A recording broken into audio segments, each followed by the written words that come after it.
Welcome to Amari Music Talk. I'm Richard Cole. Thanks once again for tuning in. And I am here to say that I am done. Done with the show, done with the podcast, done, done, done, done.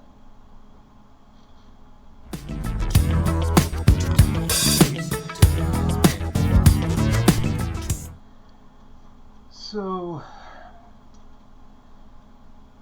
as a Prince fan, I know everything since 2016.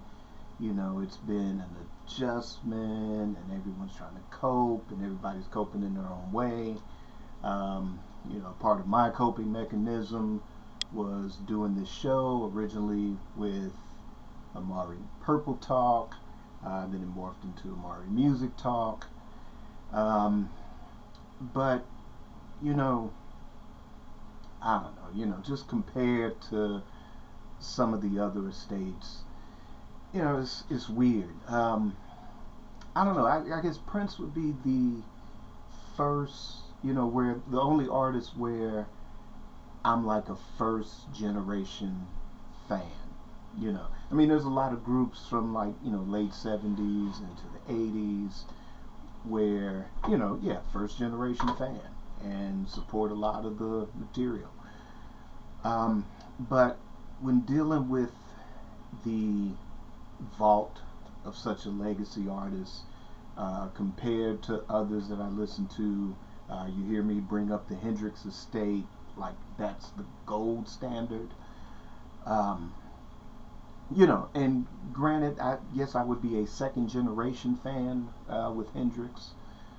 But man, I know they've had their hiccups, and I guess, maybe if the first generation fans, they've had to go through that turmoil of where Hendrix's father was ripped off in the 70s, and it took about 20 years for him to get control back.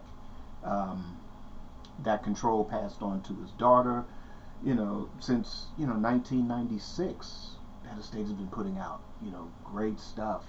Changed labels around 2009, and consistent. And they have their detractors, but for the most part, I think fans are for the most part satisfied with the consistency since 1996. And like I said, there are detractors. I know there was an episode where I did show comparing, the Hendrix estate, the Prince estate. I've done more than one. But, I've seen comments of people that, just have such contempt for how Janie Hendrix is running the estate. But you don't see Janie Hendrix, going after the fans and attacking the fans and all this other stuff. No estate has been picture perfect. The Frank Zappa estate, the family members were at odds. But if nothing else, for the sake of getting material to the fans, at least they've come together to facilitate that and at least keep the money coming in. None of us have a claim to, what our favorite artist does. The majority of us, when it comes to estates and, estate planning and things of that nature, most of us probably have a clue within our own families. And I would probably recommend, even if you don't have a single solitary penny, to still create that, because otherwise you're going to have, your governments and, the tax man all in your business, and, what little is there won't be there because of that, because there's not a plan in place to do that. And, sometimes selfishly as fans, we feel like we've got all the answers. And I don't have all the answers. My show has been just my opinions every week. The views of this program may not necessarily reflect your views, but you know, that's the thing. You know, I've got an opinion. Somebody else's show has an opinion. Somebody else's show has an opinion. But for the most part, it's there to celebrate the artist. You know, but not force the opinions on one another, but to celebrate why we think our favorite artists are great. But yeah, it's, you know, this is supposed to be the 40th anniversary of Purple Rain, and I know the majority of us are really trying to just focus on that, and a lot of us are doing good things. I know there's the symposium, as I'm recording this, that's going on this weekend. Just trying to get a lot of things done personally, so I haven't had a chance to either participate or sit down and catch a lot of the videos, but I intend to do that soon. So I'm looking forward to doing that.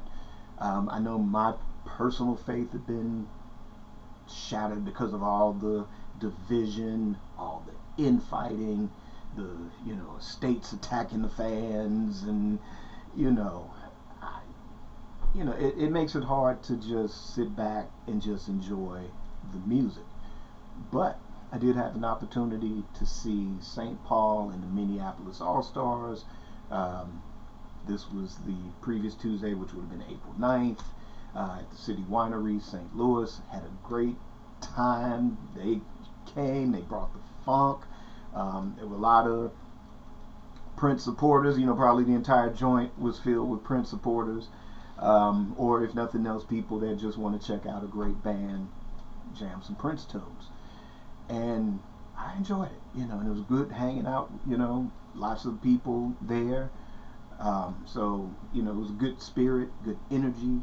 So that kind of renewed my faith a little bit. And it really kind of got me thinking, wow, like I said, a lot of other people choose to focus just on the music and try to block out all the infighting. You know, or the division.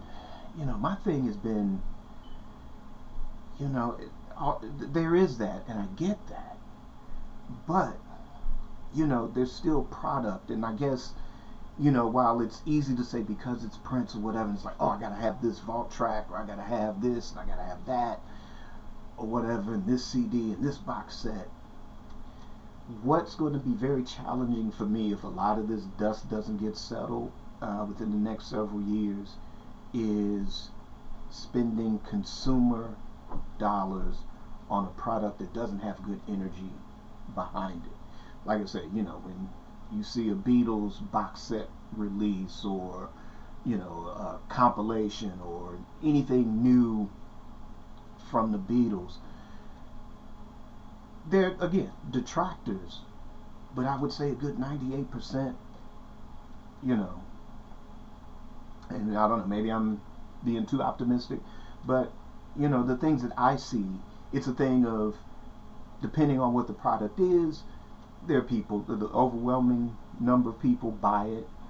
There's some say, well, I'm not going to buy that, I'm good with, you know, this original version or whatever, but that person's comment doesn't break off into name calling and arguing and ageism and sexism and all. It doesn't dwindle down into all that craziness like that, you know. Again, Hendrix, Frank Zappa, I don't see that, you know. It's just that people, for the most part, are excited, you know, and those that have opinions, you know, they voice their opinions, but again, it doesn't dovetail into name calling and fights, and you know, people can be critical. You know, the last year, while people were very satisfied with the new Beatles song, they had their fears about it, but once they heard it, they supported it for the most part. Yeah, a lot of those fans would have preferred to have a Rubber Soul box set, and that got pushed back in favor of the Red and Blue albums to facilitate the release of the new Beatles song Now and Then.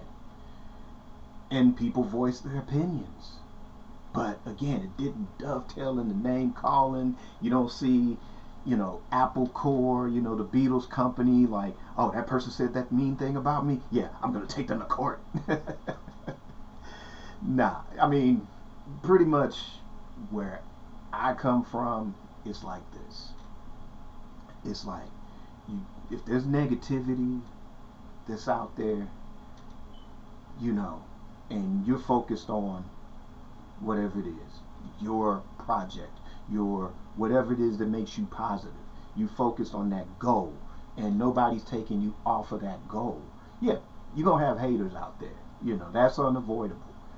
You know, like doing this show. Yeah, one of the when I started doing a podcast, I think doing my research, and there was a podcaster, that person's show I enjoyed a lot, and that person also had like tutorial videos on YouTube about how to do the podcast and everything. And one of those first lessons is to be fearless, meaning that you say what you feel in your heart is the best thing to say. And you're going to have haters out there. You're going to have comments. And, you know, a lot of it, my thing is, if it's constructive criticism, that's cool. But when it dovetails into, you know, again, name calling and, you know, these put downs and all this other stuff, then you get flat out ignored. And depending on how severe the case may be, you might get blocked. You know, it's like, because again, that's time and money wasted. You know, and what people like that don't seem to realize is that even just those few seconds trying to focus on negativity, their haters, their competitors have gotten 2, 3, 4, 5 steps ahead, because you focus on stupid stuff. And meanwhile, they focused on what they're supposed to focus on and celebrating the fact that they got 2 to 5 steps ahead of you. You know, that's just how we roll here.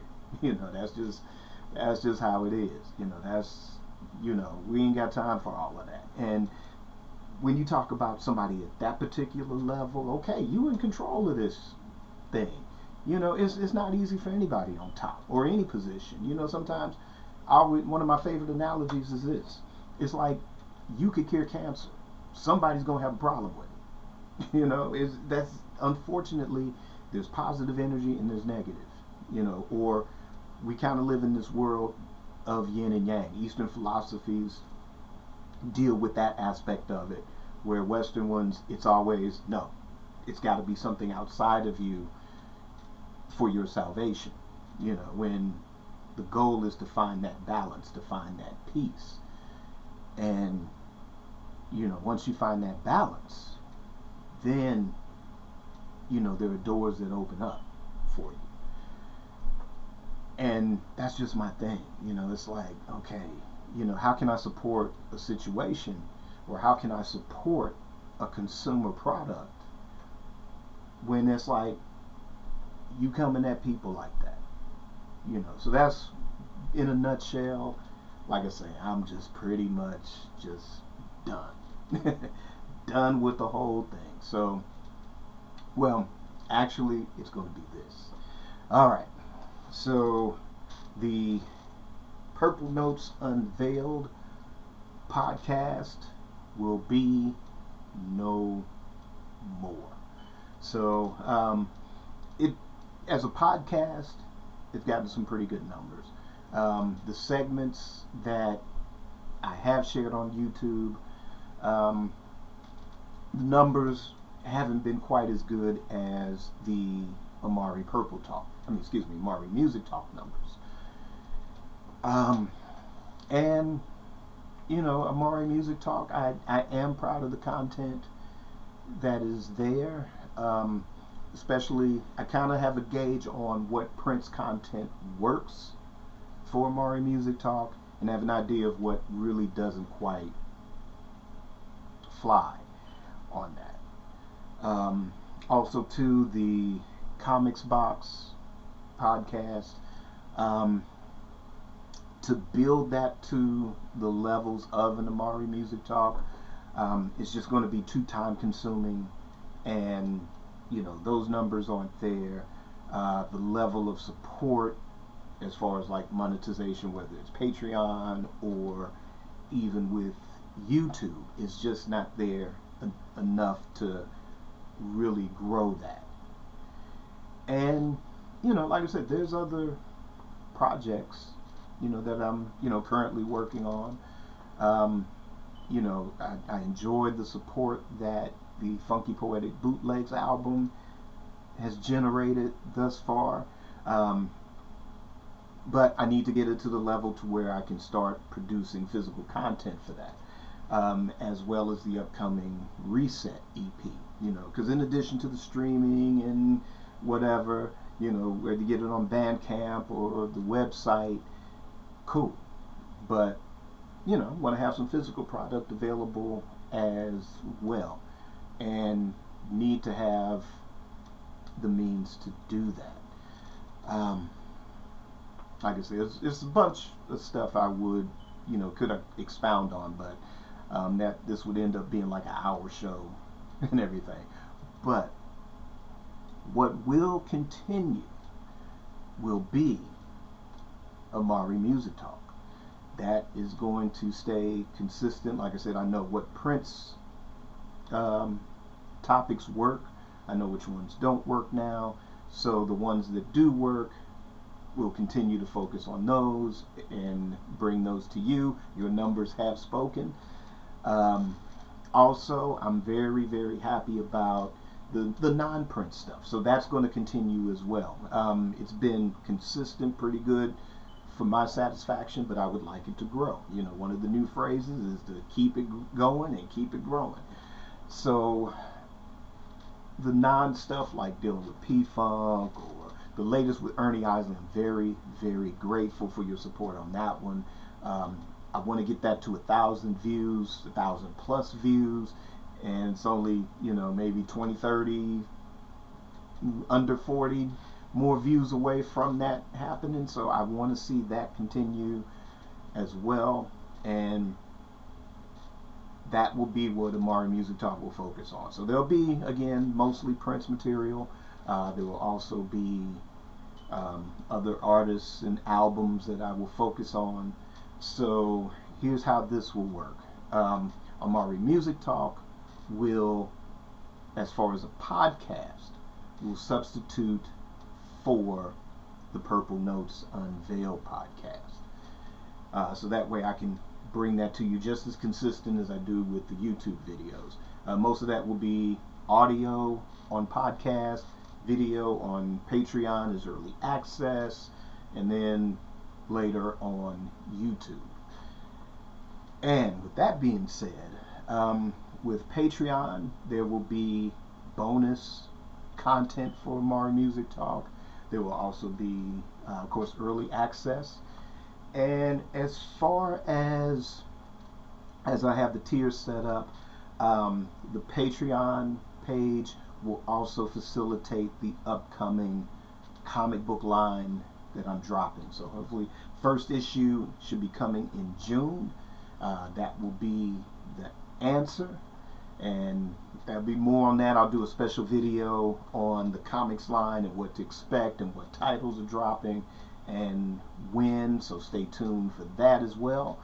But that will be on Patreon. So Amari Music Talk, videos, early access, plus bonus content, as well as Amari Comics Universe material will be on that, and some of my music and stuff like that will be available on Patreon. If you become a supporter, then you can get downloads of that music for free. So become a supporter. And of course, YouTube will continue to be YouTube. So again, like I said, I'm glad that that's growing, especially within the last year. I've been giving 100% focus on the video aspect of it, but this way, like I said, kind of going back to the audio version of the podcast, and to continue to grow this as a YouTube channel as well. But again, thank you for all your support, and don't forget to hit like, subscribe, hit the notification bell, become a Patreon supporter. There's also merchandise that's available on my website, richardcolemusic.com. So there'll be a new line of t-shirts, that's available in other items, new stuff. All of this is designed by me. So, support it, and that helps bring more material, better equipment, finance these projects, whether it's getting physical media on the music or other video projects. So, keep it coming. Like I said, let's keep it going and keep it growing. So next week or next episode will be the start of the new Amari Music Talk in its new format, and with all the new logos and stuff that you've probably seen on the video. So again, thanks for tuning in, and we'll see you next episode. Until then, create your day, create your life, and till then, peace.